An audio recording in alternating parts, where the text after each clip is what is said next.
sebelum pandemi sebenarnya sih. Jadi sekarang pada saat pandemi tuh nggak selalu pakai foundation karena sebagian besar waktu kita tuh ketutupan masker setengah, jadi nggak buang-buang foundation sama nggak buang-buang lipstick ya.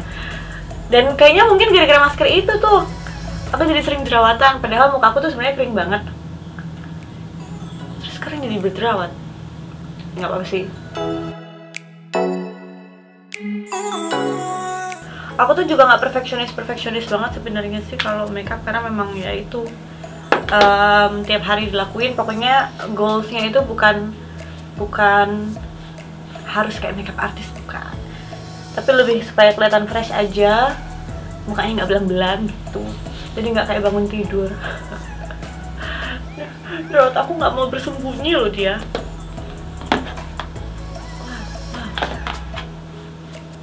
Kopinya beda. Udah lah ya. Tetap juaranya.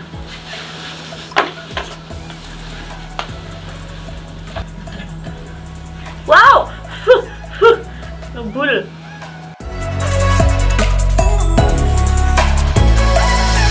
Tetap kecil-kecil cabai rawit. Sampai segini nggak dibuang-buang. Sayang nih, masih banyak.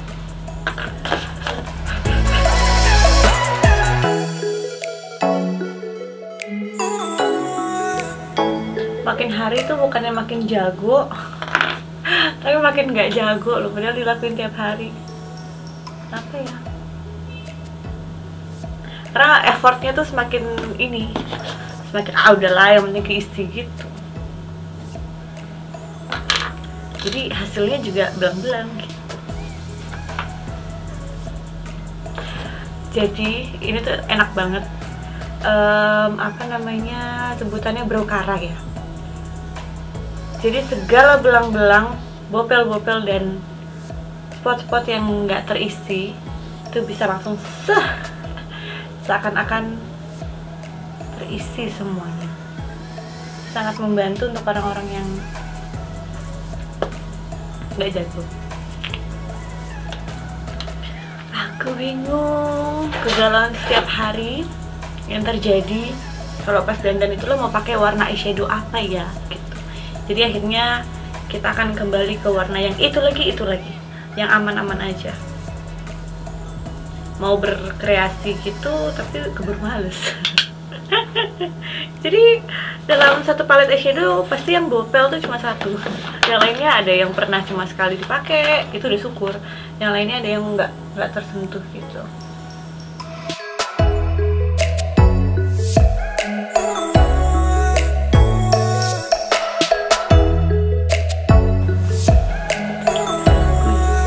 Rambut aku aslinya begini.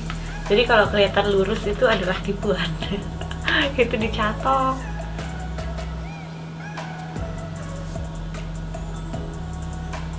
Makeup kedua by the way hari ini. Jadi tadi pagi sudah ada acara, terus hapus dulu untuk bikin video ini mumpung ada waktu. Jadi muka saya agak ledes sini. Nggak bisa, ini nggak bisa. Agak harus lebih dekat.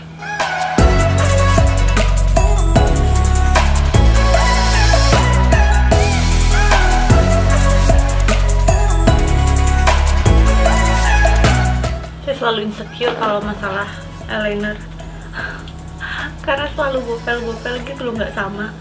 Makanya saya sering pakai bulu mata palsu supaya menutupi ketidakmahiran saya. Tapi kita pakai maskara dulu karena banyak bedaknya di bulu mata supaya dia pergi.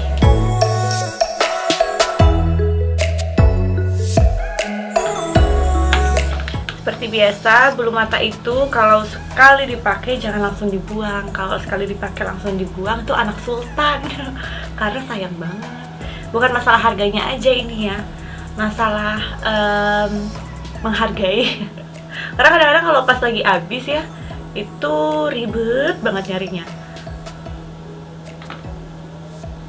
Apalagi zaman sekarang ya, bulu mata itu bervariasi, dari yang ekonomis ada sampai harganya yang fantastis juga ada menurut aku ya untuk ukuran bulu mata gitu. Walaupun memang bagus sih, makanya yang kayak gitu itu jangan langsung dibuang. Pernah ya ada bulu mata yang bagus banget, nyarinya susah dan harganya nggak murah, aku pernah dapet. Tapi saking udah sering dipakai bolak-balik gitu kan, agak keriting gitu kan ya, bulu matanya jadi kurang, nggak kelihatan baru lagi.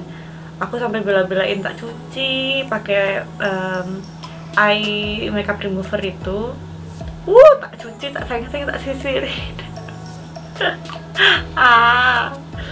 Udah jadi mama tuh gitu ya, kadang-kadang lebih rela beliin bajunya anak.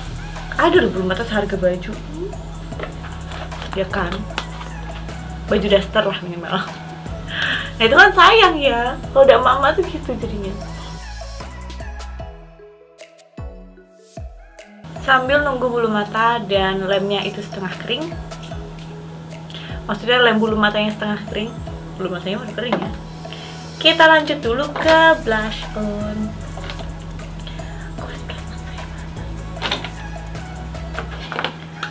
Blush on biasa, tak campur-campur semuanya. Senyum, dimerah-merahin. Manusia itu ya dikasih rezeki sama Allah udah lengkap gitu, kulitnya ada complexionnya. Sekarang kita make upin, kita pakai foundation, kita putihin, terus dimerah-merahin, dicoklat-coklatin lagi, alis yang udah bagus dari sananya diukir-ukir lagi. Ya namanya cewek masih gitu ya. Sekarang tuh mungkin malah lebih ke pikirannya, lebih ke mensyukuri ciptaan Allah dengan enhancing apa yang kita punya. Makanya ada yang bilang makeup is one size fit all.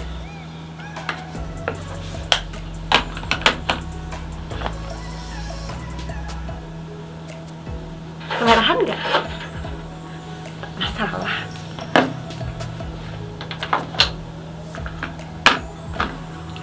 Udah dimerah-merahin, kita coklat-coklatin dikit. Kita pakai shading.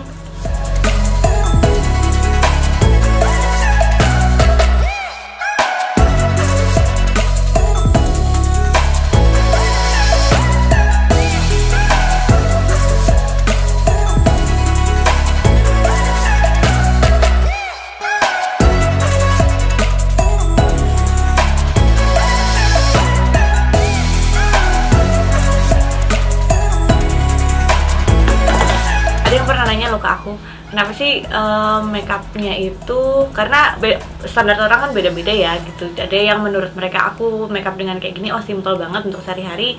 Ada juga yang aduh banyak banget ya prosesnya ya, ribet banget ya gitu. Nah ada yang nanya, Bu kenapa sih kok makeupnya totalitas banget padahal buat sehari-hari gitu. Yang pertama karena memang biasanya kalau acara-acara yang resmi itu kan ya membutuhkan kita ya harus lebih rapi gitu. Yang kedua, nah ini teori yang aku dapat dari semasa aku masih aktif di entertain gitu. Jadi kadang-kadang makeup itu bukan untuk kitanya mau kelihatan lebih dari yang lain atau apa, tapi biasanya makeup atau bagaimana kita mempersiapkan diri untuk sebuah acara itu adalah bentuk apresiasi terhadap acara tersebut gitu loh. Jadi kalau kitanya juga menempatkan diri dengan bagus, persiapannya juga bagus, berarti kita menghargai acara atau bahkan mungkin orang yang punya acara. Terakhir, kita gincuan. Maksud saya lipstick.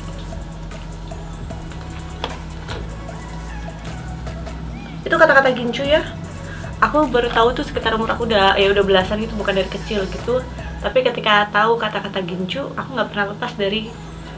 Jadi suka terngiang-ngiang gitu. Jadi suka lupa kalau gincu itu bahasa yang modernnya adalah lipstick gitu. Jadi misalnya ada temanku gitu, pinjam gincunya dong. Mereka ada yang ngerti, ada yang nggak ngerti, ada yang bilang ih ampun kamu kok ini banget bahasanya jadul gitu.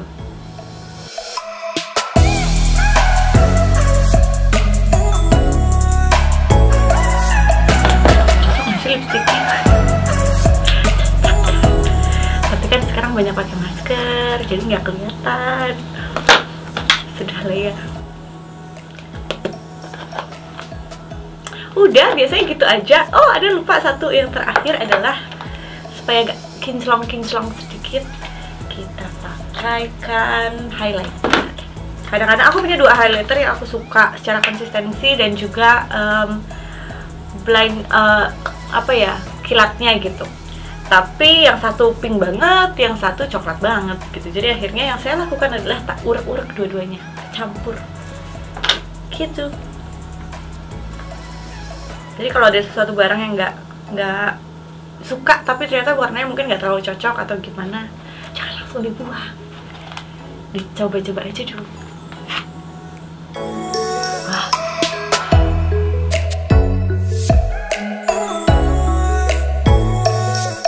Oh iya, ini tips juga ya, tapi mungkin nggak semua orang suka sama teknik ini. Kadang-kadang aku bawa highlighter itu bukan cuma di atas pipi atau di tulang pipi ini, tapi sampai di sini, di samping hidung. Karena sometimes kan center kita kalau ngobrol sama orang kan ini yang paling kelihatan. Kecuali kalau kita mau ngeliat highlighter, kelihatan highlighternya, masa kita ngobrol sama orang gini, ini loh highlighter.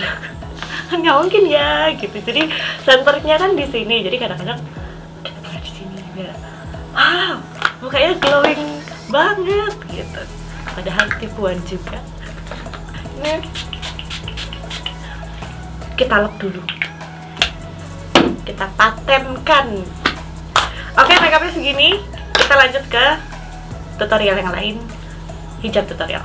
Oke, sekarang udah ganti baju. Ini salah satu baju dinas, bisa dilihat batik gitu. Baju dinas sebenarnya nggak selalu batik sih, cuman lebih banyak itu batik karena kita harus bela dan beli buatan Indonesia, because there's something about batik juga ya yang aku rasain dulu pas masih belum masuk birokrasi tuh. Jujur kalau pakai batik cuma pas kondangan aja, tapi kalau sekarang hampir tiap hari pakai batik. Dan semakin kesini tuh makin suka karena kayak different person gitu, jadi kayak orang yang beda karena there's something about batik yang bikin aura, bukan aura ya, tapi bikin kita lebih berwibawa gitu. Oke, sekarang kita lanjut. Nah, ini yang banyak banget ditanyain, gimana sih cara bikin hijabnya aku gitu. Aku sendiri bingung awalnya, kok banyak yang penasaran, karena perasaan kan udah kelihatan tinggal gitu aja. Oh, mungkin penasarannya kenapa kok nggak jatuh-jatuh gitu. Nah, awalnya aku pakai mungkin seperti kebanyakan orang, cuma dicantolin gitu aja kan gitu. Cuman karena sekali lagi aku nggak bisa diem. Terus yang kedua juga, kalau acara seharian kan nggak mungkin ya dikit-dikit kita gini-gini, jadi ribet sendiri. Akhirnya menemukan sebuah cara dan juga teknik yang akhirnya work for me gitu. Yang pertama kita butuh kerudungnya. Kerudungnya kerudung segi 4 biasa. Segi 4 biasa kita bikin menjadi segitiga.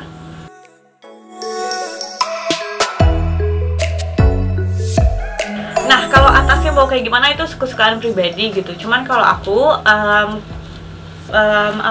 pernah nggak pakai poni kan, tapi ininya loh yang nggak tahan gitu. Jadi orang bukan fokus kepada mata ataupun muka yang lain, tapi fokusnya kepada ini. Jadi harus saya tutupin sedikit dengan menggunakan poni. Dan ini yang saya lakukan setiap hari. Rambut yang bawahnya ya aslinya seperti ini, nggak dicatok dan lain-lain, tapi atasnya harus tetap rapi. Ambil bagian yang poni aja gitu.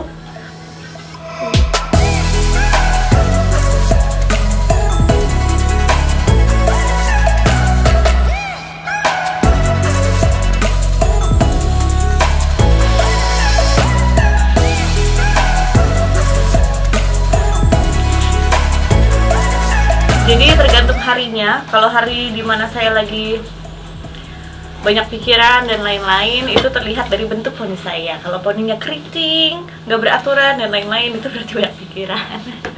Karena butuh ketelitian tersendiri kalau buat aku ya gitu. Tapi kalau sudah biasa sih jadinya lebih cepat. Kita catok aja.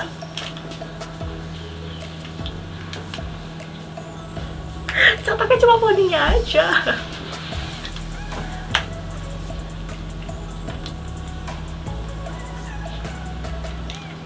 Begitu, kemudian kita bentuk-bentuk sampai memuaskan atau sampai sesuai dengan selera kita. Tinggal digituin aja, dirapiin. Bentar ya, saya kecap. Oke, sudah rapi, sudah. Pakai hairspray. Hairspraynya biasanya aku yang non aerosol karena biar nggak kayak orang disetrap gitu, kaku banget. Gimana ya, gitu. Sebenarnya tujuan dari poni ini sendiri tuh juga supaya mukanya lebih proporsional aja gitu.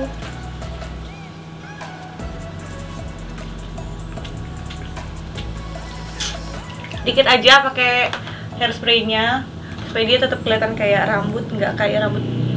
Kalau rambut yang terlalu banyak hairspray tahu kan ya, yang kaku banget. Oke, begini deh jadi. Nah, kuncinya juga ada di sini. Kenapa dia nggak jatuh-jatuh? Rahasianya adalah di bandana ini. Ini bandana. Aku inget banget dulu waktu aku kecil SD itu ngetren bandana, atau nggak sih kalau nggak salah tuh suka di matchingin. Misalnya bajunya warna kuning, bandananya warna kuning. Siapa yang dulu kayak gitu? Berarti kita seangkatan. Sudah tua berarti kita. Jadi kalau baju warna merah, bandananya warna merah. Nah, gara-gara aku inget itu, terus juga aduh, aku pengen cari sesuatu yang bisa bikin karena nggak mungkin kita cantolin jarum pentul itu di kepala kita ya, kan sakit ya. Jadi kita harus mencari sesuatu. Tadinya mikir apakah bando yang ada bantalannya itu, pas udah dicoba tapi masih agak bikin kalau aku kurang cocok gitu. Akhirnya cari yang lebih tipis dan ketemulah bandana ini. Aku beli bandana ini cuma 2 dan abis itu nyesel banget. Susah banget nyari di mana-mana, mungkin karena udah nggak tren lagi. Tapi kalau teman-teman mungkin ada yang tahu yang jual ini tuh gimana, dia tuh karet gitu loh, bandana biasa. Kalau ada yang jual ini, kasih tahu dong di mana ya. Gitu. Oke. Habis itu dipakai aja. Dipakai di tengah-tengah kepala. Gitu. Jadi fungsinya si bandana ini adalah untuk tempat jarum pentul. Gitu. Si bandana aku ini cuma ada 2, jadi cuci kering pakai gitu. Lama aku takut lama-lama longgar gitu. Dan kalau bisa teman-teman kalau misalnya punya kayak gini, bandananya jangan terlalu yang kenceng ya gitu, karena pusing nanti. Jadi cari yang sesuai sama ini. Atau aku dulu pernah juga pas pencarian aduh apa nih yang pas gitu, aku pakai tali yang kayak karet gitu. Kemudian aku simpulinnya tuh di sini, di belakang gitu supaya nggak kelihatan. It works juga, cuman lebih ribet aja kalau ada bandana kayak gini kan lebih enak. Oke, habis itu pakai kayak gini aja bisa. Tapi kalau aku kira-kira pas lagi acaranya outdoor, terus juga harus jalan panjang dan juga harus nanti ribet gini gitu. Kadang aku pakai begini aja, atau kadang aku secure sama bobby pin gitu. Bukan begini tapi kebalik. Karena kan kita nggak mau bandananya melorot ke belakang ya, jadi kita amanin dari belakang. Gitu.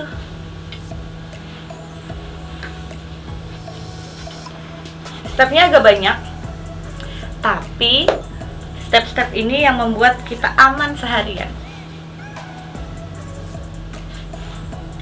Produk segitiganya tinggal dipakai saja.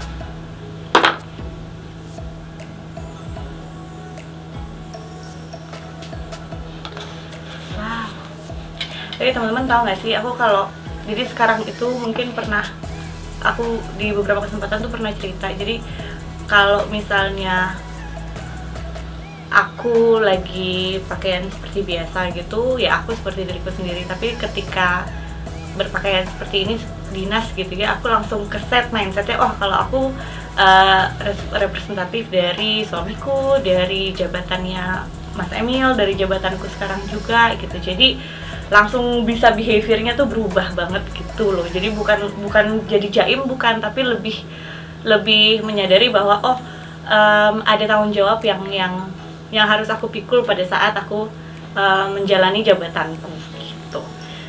Oke, nah this is the moment of truth. Ingat bandana yang di dalam kan?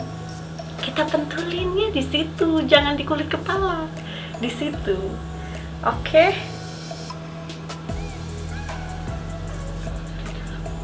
dari dalam, dari luar juga boleh, cuman kan orang serem ngeliatnya. Jadi awalnya aku dari luar supaya gampang kan, oh ya dipentulin, tapi ketika aku lagi jalan atau apa gitu, aku baru sadarnya ketika ada yang berani bilang, "Bu, kok kepalanya dikasih pentul?"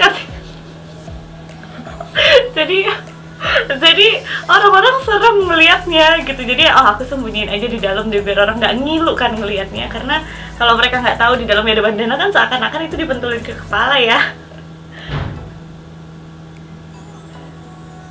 Nah kalau bisa bandananya tuh warnanya sesuai dengan warna rambut ya gitu. Kalau aku karena hitam, aku pakai bandananya warna hitam. Jadi kalaupun bocor gitu, misalnya kelihatan dalamnya ini nggak aneh gitu kelihatannya. Gitu deh. Konsepnya seperti itu. Sesudahnya monggo style masing-masing. Kalau aku sih biasanya gini aja, dipentulin lagi, kemudian dipentulin lagi. Sudah, akan aman untuk seharian.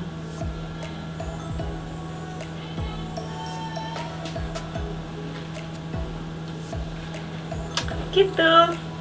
Aku mau goyang-goyang, mau danga, mau nunduk, gak akan kemana-mana. Dia akan tetap di sini. Sampai ada yang heran. Jadi waktu itu tuh aku lagi dampingin Mas Emil, terus jalan, ada angin besar kan. Aku santai aja dan kerudungnya tetap walaupun kena angin nggak kemana-mana kan. Itu yang lain pada kaget, wah kok bisa kayak gitu. Inilah triknya gitu. Mudah-mudahan manfaat ya gitu, bisa dipakai dalam beberapa occasion. Dan ya, this is it gitu. Dan aku, Mas Emil ya, ini nanti tulis di komen kalau bener atau enggak. Menurut Mas Emil, aku kayak begini karena aku kan pembawaannya lebih ke ceria dan juga pecicilan ya, dengan seperti ini masih ada image wibawanya sedikit jadi dari situ jadi berarti ini style yang bagus gitu, karena memang maksud aku sebagai pimpinan daerah Mas Emil, dan juga sekali lagi aku kan pendamping dan juga seperti etalase dari sebuah daerah itu ya, kita harus bisa menempatkan diri, dan mungkin style ini akhirnya aku pilih juga supaya bisa lebih merepresentasikan daerah yang dipimpin oleh Mas Emil gitu. Jadi ini semoga manfaat, sudah bukan rahasia lagi. Thank you for watching.